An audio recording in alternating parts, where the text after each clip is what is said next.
और डिटरमिनेंट में हम लोगों ने कल क्या पढ़ा कि determinant is a square matrix associated to a numbers.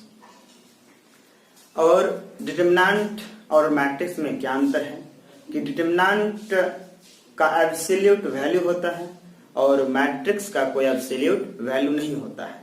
Rectangular भी हो सकता है मैट्रिक्स, लेकिन डिटरमिनेंट सिर्फ और सिर्फ स्क्वायर मैट्रिक्स का ही होता है। और क्या पढ़ा था, डिटरमिनेंट को हम लोगों ने एक बाय एक ऑर्डर मैट्रिक्स लेके उसका एब्सोल्यूट वैल्यू निकाले थे और फिर 2 बाय 2 ऑर्डर का स्क्वायर मैट्रिक्स लेके हम लोगों ने सेकंड ऑर्डर डिटरमिनेंट का एब्सोल्यूट वैल्यू निकाला था। अब तीसरा ऑर्डर जो सबसे ज्यादा इंपॉर्टेंट है, determinant of a square matrix of order 3। तीसरा ऑर्डर का डिटरमिनेंट को हम लोग कैसे सॉल्व करेंगे और हम लोग इसका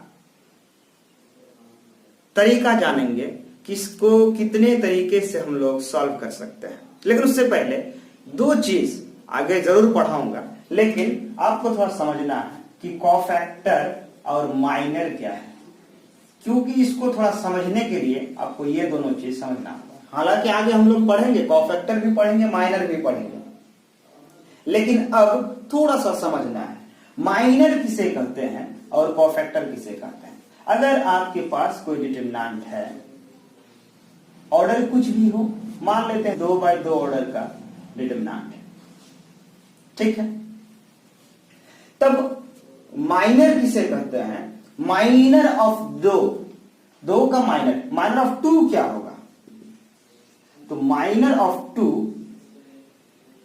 हम लोग इसको बाजाबता डिफिनेशन के साथ पढ़ेंगे, लेकिन अभी सिर्फ थोड़ा सा कोफैक्टर का जरूरत है। इसलिए इस चीज को सॉल्व करने के लिए हमें कोफैक्टर का आवश्यकता पड़ेगा। इसलिए हम लोग कोफैक्टर थोड़ा जान लेंगे ताकि इसको बढ़िया से समझ सके।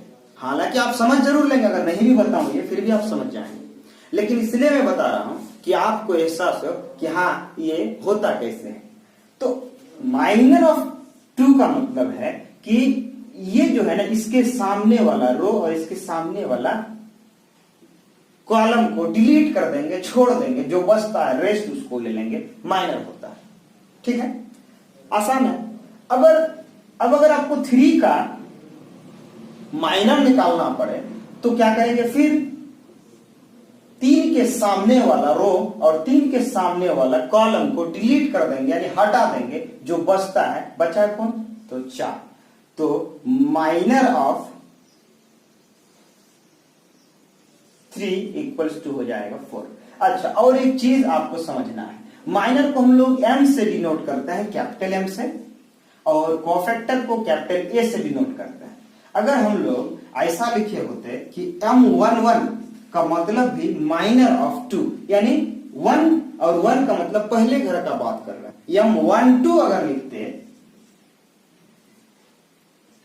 M12 का मतलब 3 का माइनर। अगर M21 का माइनर क्या होगा? M21 यानी माइनर ऑफ 4। अगर माइनर ऑफ 4 लिखें या फिर ये लिख दें, बात बराबर। तो M21 इक्वल्स टू इसके सिद्ध और इसके सिद्ध हटा देंगे, छोड़ देंगे, छोड़ने के बाद जो बचा 3 लिख देंगे, ठीक है। और लास्ट 6 का माइनर क्या होगा, यानी M22 क्या होगा? तो 6 का माइनर, इन दोनों को छोड़ देंगे। 6 थोड़ा समझना है फिर से, यहां 4 है, 6 है, 3 है और 2 है।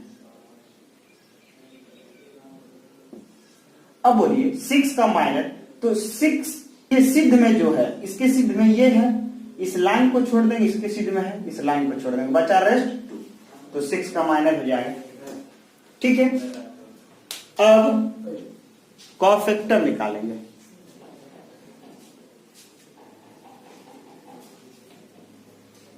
अब क्या करेंगे? कोफैक्टर निकालेंगे। अच्छा, ध्यान देना है, कोफैक्टर क्या होगा इसका? हमारे पास वही डिटरमिनेंट है 2, 3, 4, 6। अच्छा बताइए, अब इसका कोफैक्टर क्या होगा? कोफैक्टर में सिर्फ माइनर और कोफैक्टर में सिर्फ इतना सा अंतर है, इतना सा। थोड़ा सा अंतर है, ज्यादा नहीं, आपको वो चीज समझ जाना है। क्या अंतर है? ट्रिक के सहारे अगर समझना चाहें तो ये ट्रिक है। और ये आया कहां से, ये भी हम लोग निकालेंगे। क्या है? अगर कॉफैक्टर निकाल रहे हैं, यानी 2 का कॉफैक्टर, तो कॉफैक्टर ऑफ 2 को A11 लिखें या फिर कॉफैक्टर ऑफ 2 लिखें, बात बराबर। कॉफैक्टर ऑफ 2, तो कॉफैक्टर ऑफ 2 क्या होगा? हम लोग पास डेफिनेशन है कि -1 टू दी पावर, पहले घर को क्या बोलते हैं, ये 1 1, यानी 1 + 1 क्या आ गया 1, और उसके बाद तब इसके सिद्ध और इसके सिद्ध को छोड़ देंगे, ले लेंगे 6। अब बताइए 1 + 1 -1 टू दी पावर 2 × 6, यानी -1 का स्क्वायर क्या हो जाएगा? पॉजिटिव हो जाएगा, 6 निकलेगा। कहने का तात्पर्य है कि पहले घर के लिए क्या लेंगे? पॉजिटिव लेंगे, ले लिए पॉजिटिव, आ गया ना। अब अगर निकालना था कि ये 1 2, यानी कॉफैक्टर ऑफ 3 का कॉफैक्टर क्या होगा? कॉफैक्टर ऑफ 3 का मतलब 1 2, यानी वही फॉर्मूला, यही फॉर्मूला हम लोग अपनाएंगे कि -1 टू दी पावर, इन दोनों को जोड़ देंगे ऊपर में कि 1 + 2, और इनटू में इसका कॉफैक्टर, तो इसके सिद्ध को छोड़ देंगे, बचा कौन? 4। तो लिखेंगे -1 टू दी पावर 3 × 4 = -4।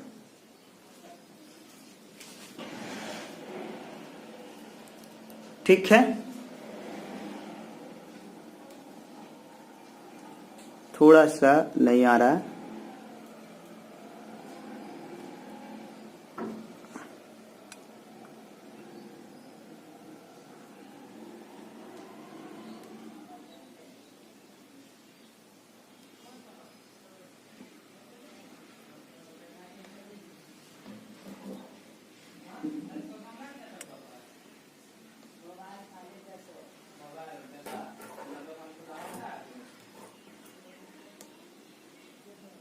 अब आ रहा है।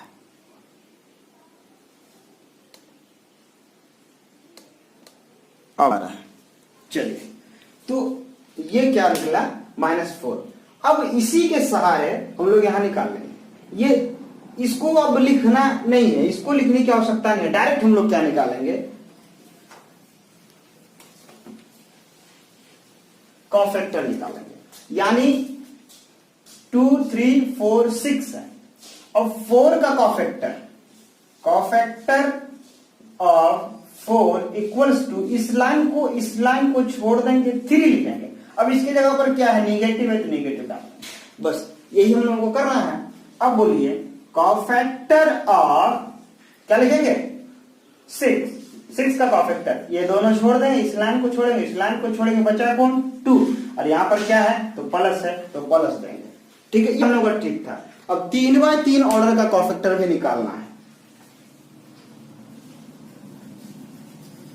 ठीक है, तो डायरेक्ट अब आ जाते हैं इसमें, इसको सॉल्व करते हैं, क्योंकि कॉफैक्टर और माइनर हम लोग पढ़ेंगे, उसका नेक्स्ट 2 क्लास के बाद निश्चित रूप से हम उसको पढ़ेंगे। तो खैर, अब हम लोग इसको लिखते हैं। अगर मेरे पास कोई 3 ऑर्डर का स्क्वायर मैट्रिक्स है ना, 3 ऑर्डर का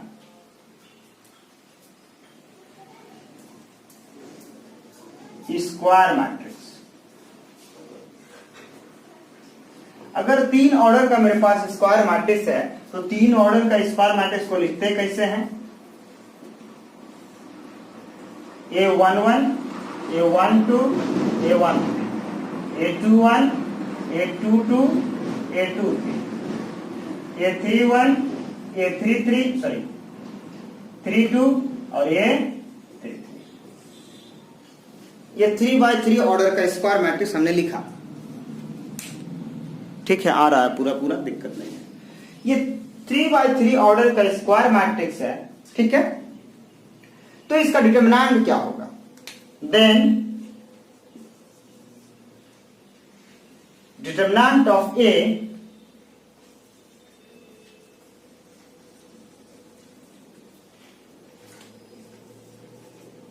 is defined as, determinant of A हो जाएगा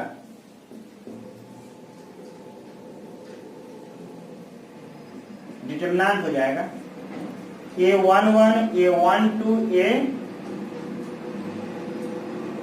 A13 A21 A22 A23 और A31 A32 और A33, ये हम लोगों का डिटरमिनेंट हो गया। ठीक है, अब इसको सॉल्व करने का हमारे पास 3 और 3 6 तरीके हैं। हमारे पास कितना तरीका है?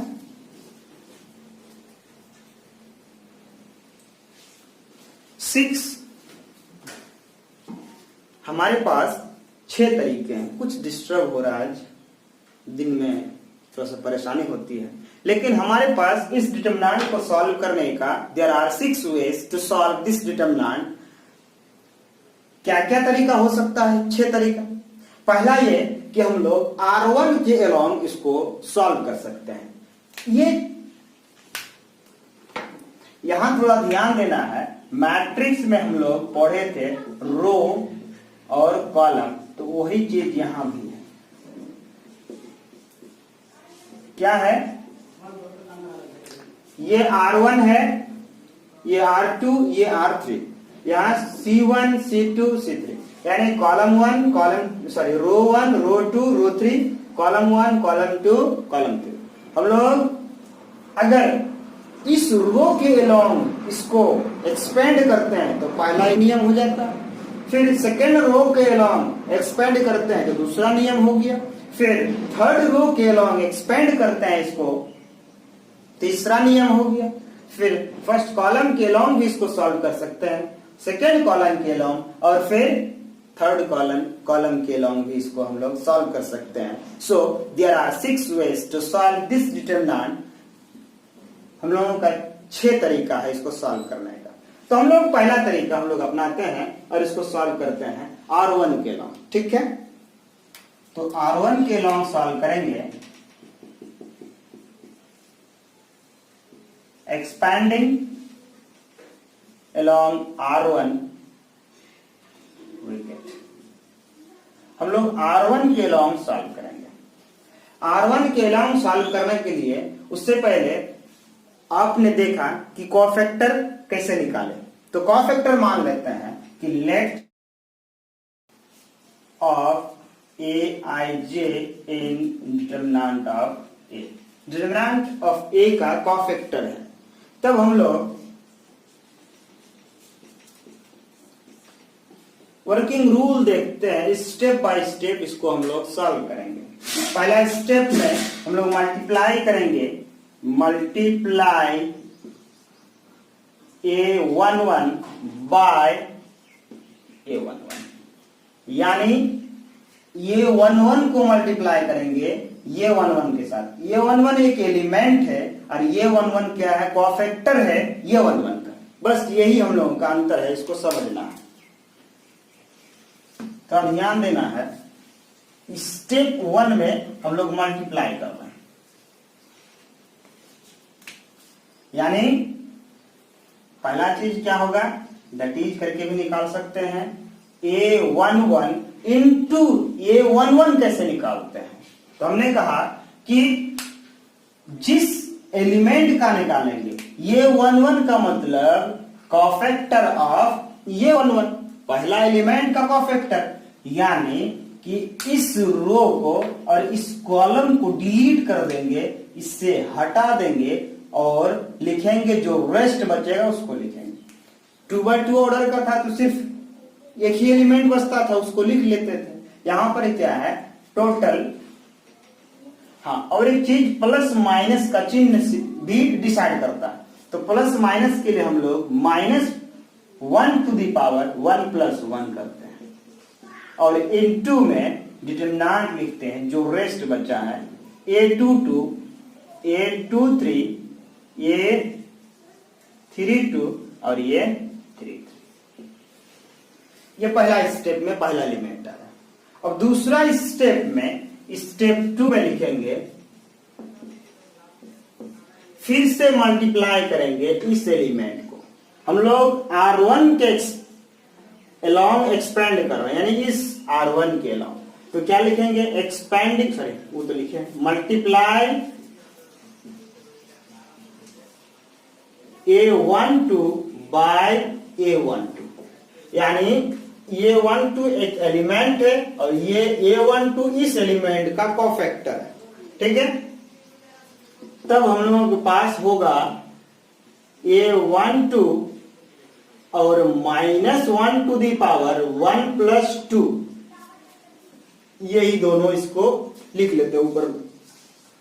और रेस्ट कौन बचा, इस रो को छोड़ देंगे क्योंकि इस लाइन को छोड़ना है और इस कॉलम को छोड़ना है, इसके सिद्ध, इस एलिमेंट के सिद्ध हमको दोनों चीज छोड़ देना है, डिलीट कर देना है। कैसे निकालते हैं, कोई भी एलिमेंट निकालते हैं तो deleting that row and that column, उस सिद्ध के रो को और इस सिद्ध के कॉलम को डिलीट करने के बाद हम लोग उस चीज को निकालते हैं। तो ये कोफैक्टर निकलेगा, ये चीज डिलीट हो जाएगा, इसको और इसको छोड़ देंगे। रेस्ट कौन बचा, तो 2 1 और 2 3, और क्या बचा 3 1 और 3 3, ठीक है। और नेक्स्ट क्या बचा, इस स्टेप 3 में फिर मल्टीप्लाई करेंगे A13 बाय A13। कहने का तात्पर्य है, जब माइनस प्लस आप खुद डिसाइड कर सकते हैं, अगला लाइन में इसका माइनस डायरेक्ट यहां से 1 प्लस 2 3 और -1 to the power 3 direct negative कर सकते हैं, डायरेक्ट इसको निगेटिव ले लेंगे। बोर्ड छोटा है, आप दूसरे लाइन में यहां लिख सकते हैं, लेकिन मैं डायरेक्ट कर दूंगा। अब आप यहां देख सकते हैं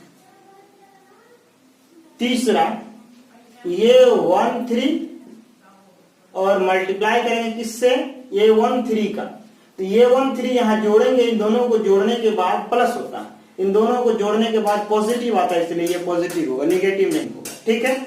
और इस सिद्ध को और इस सिद्ध को छोड़ देंगे तो बचा कौन, इसको और इसको छोड़ देंगे, बचा कौन, तो इतना बचा यहां से, इसको लिख लेंगे A21 A22 A31 और A32।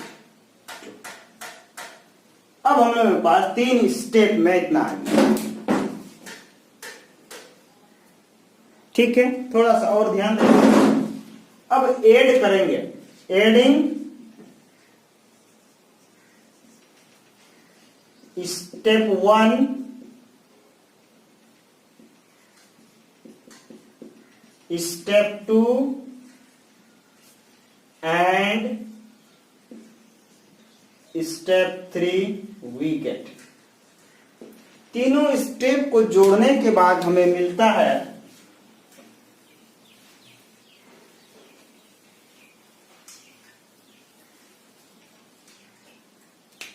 ये -1 टू दी पावर +2, तो -1 टू दी पावर 2 का मतलब पॉजिटिव, यानी ये 1 1 इंटू, अच्छा इसको सॉल्व भी करते चले, मैं एक बार लिख लेता है, ये 2 2, ये 2 3, ये 3 2 और ये 3 3, फिर प्लस करेंगे, लेकिन दूसरा स्टेप में माइनस निकला है, यहां पर 1 3 -1 टू दी पावर 1 प्लस 2 था, यानी 3 था प्लस पावर में, तो निगेटिव बाहर निकला, ये 1 2, ये 2 1, ये 2 3, ये 3 1, ये 3 3, और प्लस ये 1 3, तीसरा स्टेप, ये 2 1, ये 2 2,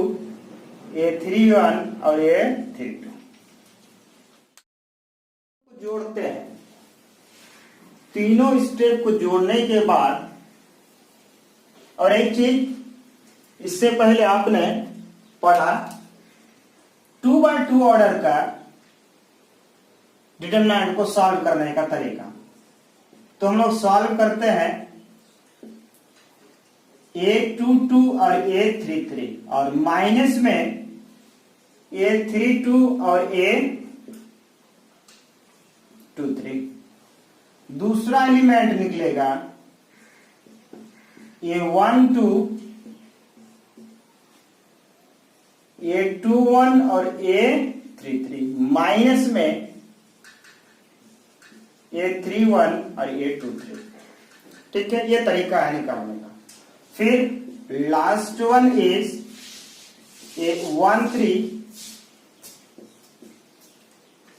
A21, A32 और माइनस A31 और A, और यही हम लोगों का रिक्वायर्ड सॉल्यूशन है। हमने पहले स्टेप में क्या किया, मल्टीप्लाई किया कॉफैक्टर को किसके साथ, A11 के साथ। दूसरे स्टेप में मल्टीप्लाई किया A12 को A12 के साथ, यानी कॉफैक्टर ऑफ A12। फिर तीसरे स्टेप में हमने किया A13 एक एलिमेंट है, इसको मल्टीप्लाई किया A13 कॉफैक्टर के साथ, तो इतना निकला। और तीनों को जोड़ने के बाद हम लोगों के पास ये रिक्वायर्ड सॉल्यूशन है। ठीक है, इसी प्रकार similar way you can solve this determinant along R2 expanding along R3 and C1, C2 and C3 column के along भी आप सॉल्व कर सकते हैं इन सिमिलर फैशन, या फिर in similar way you can solve. आपको नीचे फिर से इसके नीचे लिखना है, आपको उतारते चलना है जो भी लिखता हूं। इन सिमिलर वे या फिर in similar fashion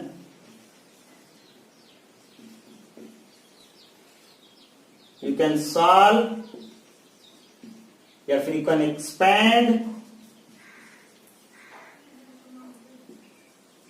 that determinant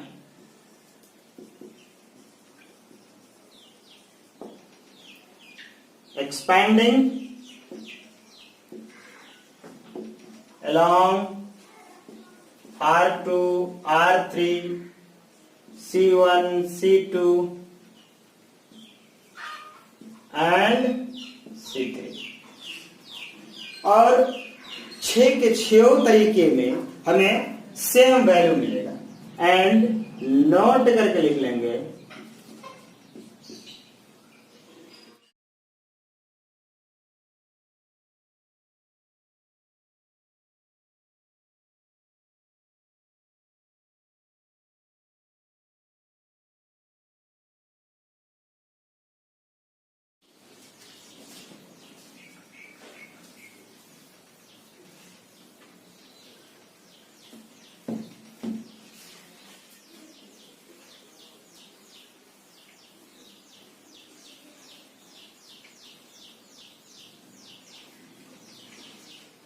फिर अब क्वेश्चन करते हैं। क्वेश्चन है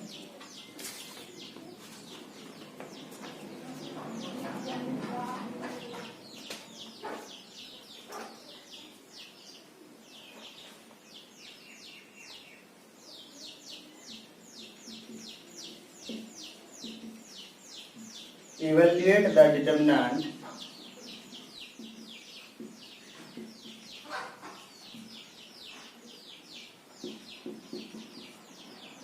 (1, 2, 4) minus 1, 3, 0, 4, 1, 0।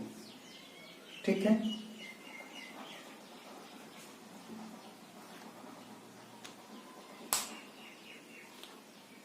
इस क्वेश्चन को सॉल्व करना है।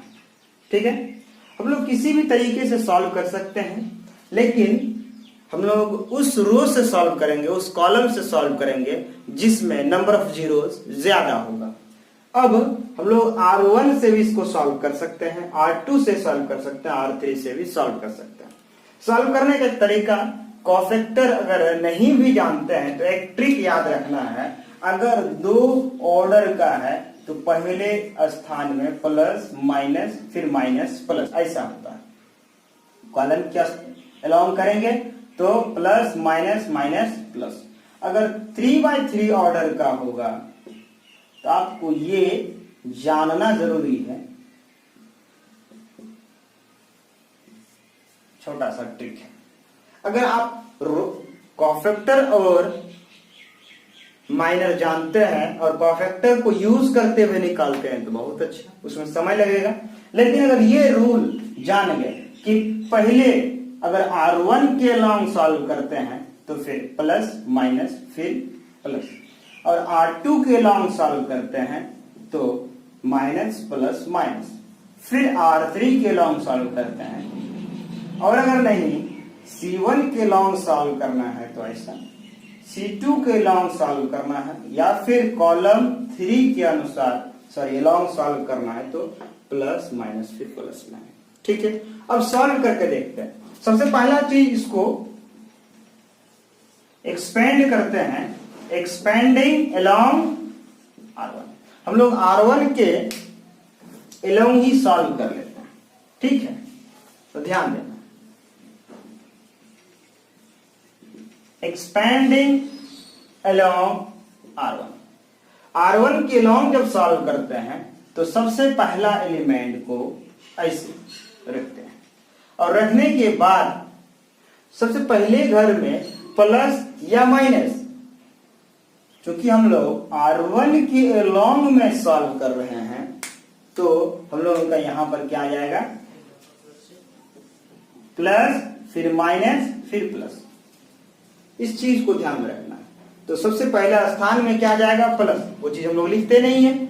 फिर इस सिद्ध में जो भी है और इस सिद्ध में जो भी है उसको छोड़ देंगे, यानी इस 1 के अलोंग, इस 1 के सिद्ध में जो भी है ये है सिद्ध में और इधर है, बचा रेस्ट 3 0 1 0।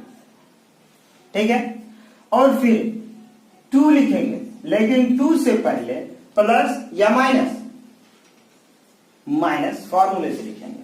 और माइनस आया कहां से, माइनस आया ये घर, इस घर का नाम है A12, इस घर को कहते हैं A11 और उसको A12।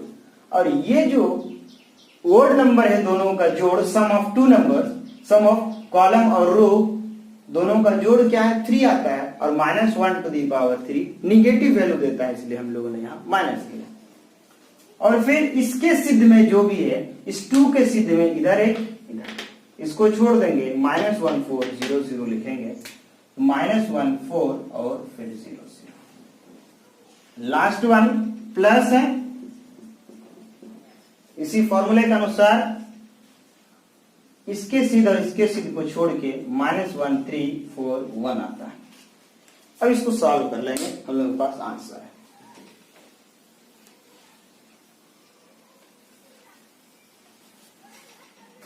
सॉल्व करेंगे,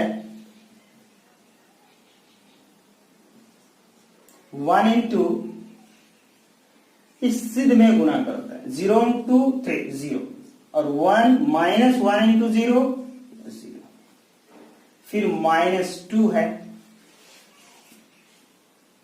इस सिद्ध में 0 इंटू -1, फिर 4 इंटू 0 तो 0 -0, और plus last one is 4 into 1 into -1 तो -1, फिर 3 इंटू 4 12, पूरा 0, और ये भी 0, 4 इंटू -30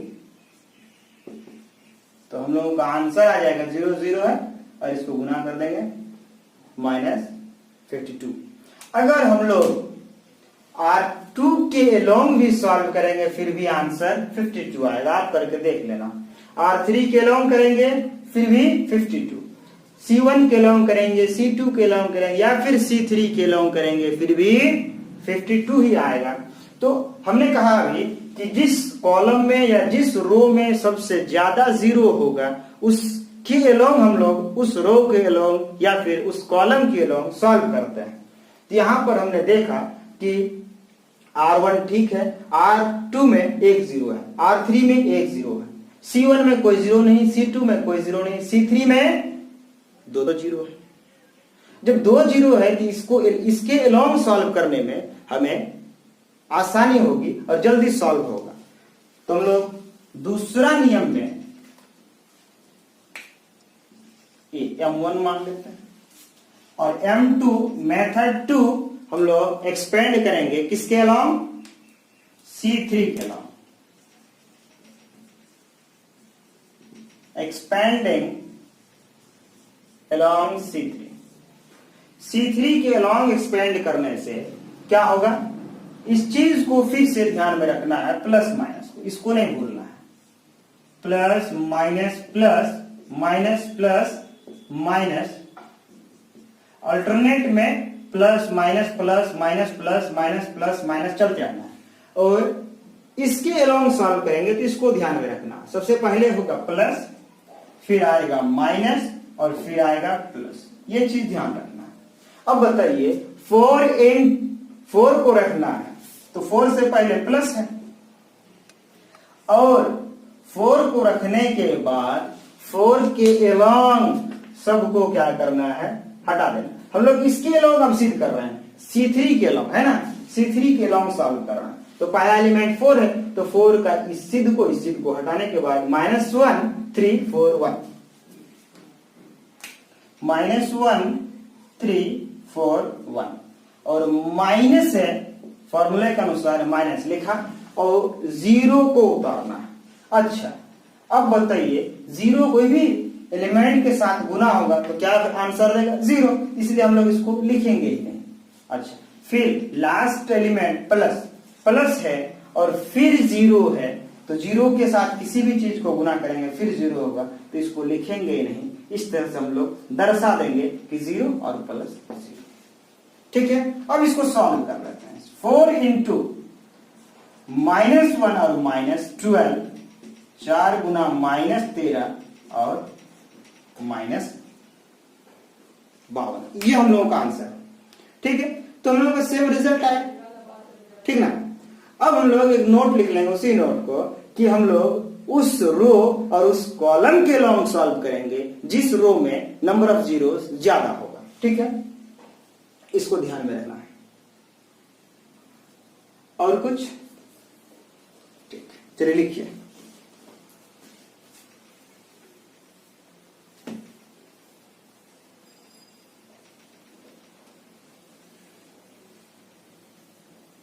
हाँ, और एक चीज ध्यान रखना है कि इसको डायरेक्ट भी सॉल्व कर सकते हैं।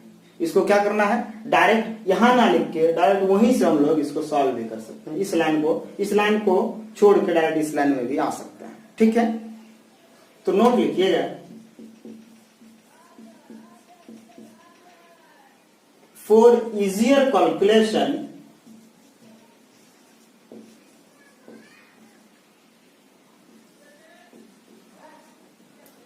we will solve या फिर we shall solve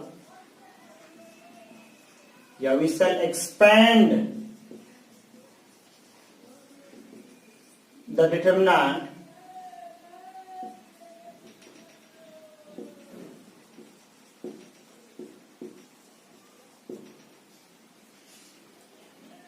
along that row or column which have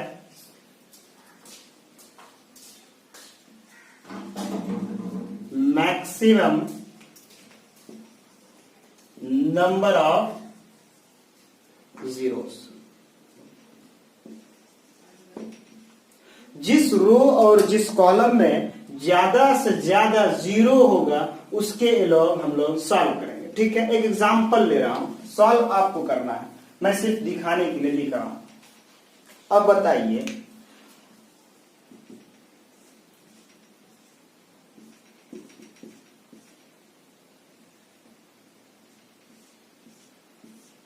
अब बताइए कि इस डिटरमिनेंट को किस रो के अलोंग या फिर किस कॉलम के अलोंग सॉल्व करेंगे। तो दिख रहा है कि R3 में 2 जीरो है और C3 में भी 2 जीरो है। The number of zeros C3 में और R3 में दोनों में बराबर है। तो या तो R3 के अलोंग सॉल्व कर लेंगे या फिर C3 के अलोंग सॉल्व कर लेंगे। अगर यहां पर 5 दे देते तो अब किसके अलोंग सॉल्व करेंगे तो जल्दी सॉल्यूशन मिलेगा। तो C3 के अलॉन्ग सॉल्व करेंगे तो जल्दी सॉल्यूशन मिलेगा। अगर क्वेश्चन ऐसा रहा होता,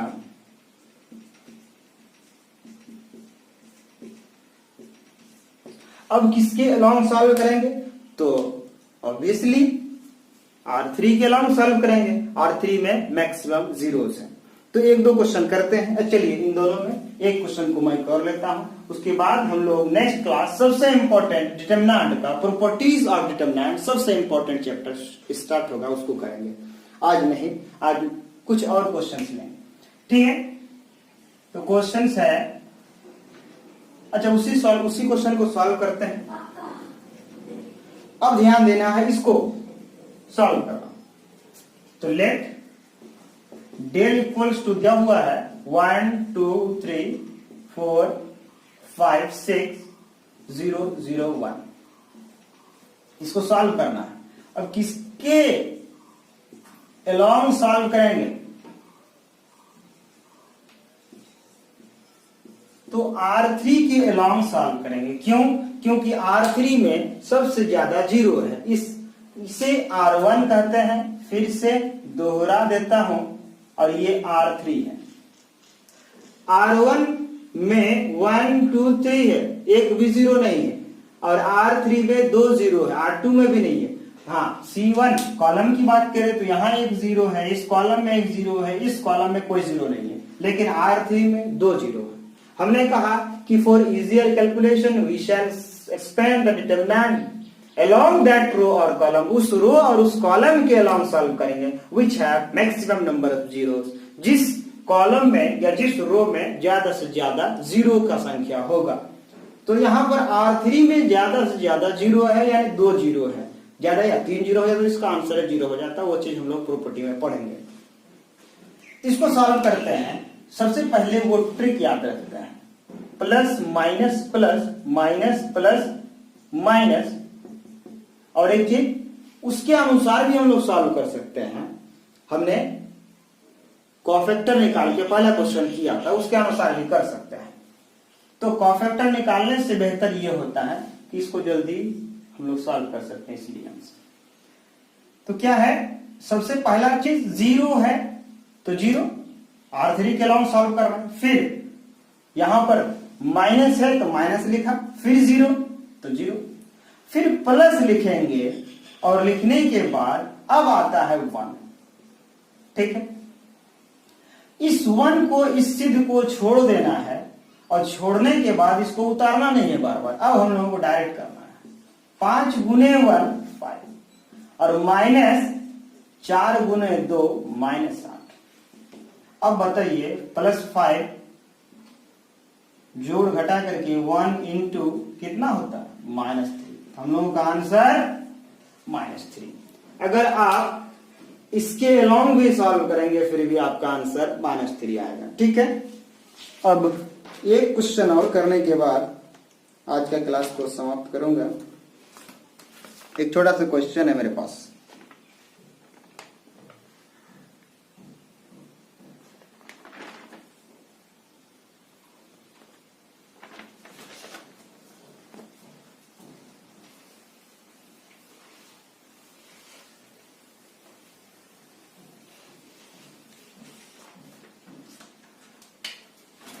Find the value of x for which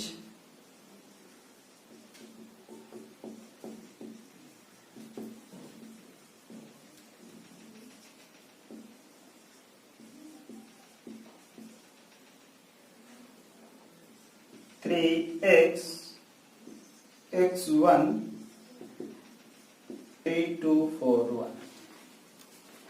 ये क्वेश्चन है, तो हम लोगों को सॉल्व करना है। गिवन दैट लिखना है, सबसे पहला चीज हमें सुंदर तरीके से लिखना है। ये क्वेश्चन है, ठीक है। क्वेश्चन आपने उतार लिया तो मैं ऊपर मिटा देता हूं, सहूलियत के लिए, जगह कम है। दिया गया है, बोर्ड के लिए तैयारी अभी से कर रहे हैं, इसलिए सलीके से, तरीके से लिखना है। अब इसको सॉल्व करना, 3 माइनस x²। अब यहां सॉल्व करना है 3 और -8। अब बताओ, -x² और इक्वल्स टू -5 और ये उस पार जाएगा -3। ऐसे आप इसको ऐसे भी काट सकते हैं, तो डायरेक्ट हम लोगों का -8 बचता है। तो x² इक्वल्स टू 8 और x equals two plus minus √2 2√2 sorry, हम लोगों का आंसर हो